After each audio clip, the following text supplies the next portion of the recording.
get started, I just want to take a few moments to reflect on why the work that we're going to discuss today is so important. So a lot of what we're going to discuss is about this global solidarity movement. So what is this movement? One of my first recollections of the power of the solidarity movement was in the late 90s when we were marching in New York City, arm in arm with Puerto Ricans, 1 week, and then the next week with Native Americans. I suspect that even though we are here, in some way or another, all of us have been impacted by the global solidarity movement in the past month and a half. In what way? We watch the horror, the pain, the bloodshed unfolding in Gaza, and we feel hopeless.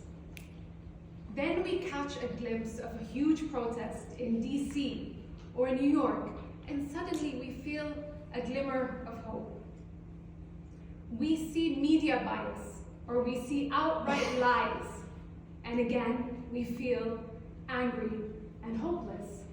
And then we see someone who's not Palestinian, let's say someone Irish, who's speaking the truth with power, and then again, in that glimmer of hope, we feel, they understand us. I think we all agree that we have never seen such tremendous solidarity before. People are finally seeing the truth. And the solidarity movement actually makes so much sense because in so many ways, Palestine is a microcosm of so many things that are wrong in the world, right? Injustice, racism, discrimination, displacement, to name a few. And other people, they can identify with these realities. And there's a real sense that we can fight these things together. Furthermore, in my opinion, the global solidarity movement is a big piece in a very complex puzzle towards ultimate liberation. I have this puzzle in my mind that's coming together, which has some major elements that I think can help ultimately towards freedom. One piece is this emergence of the global South and the shift of politics. Another piece is the rise of Jewish American voices. Another piece is us, Palestinians, getting organized.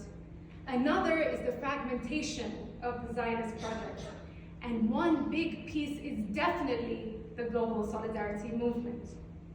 But this movement needs to be sustained. It needs to be empowered if we want it to continue. And if we want it to have an impact beyond the streets.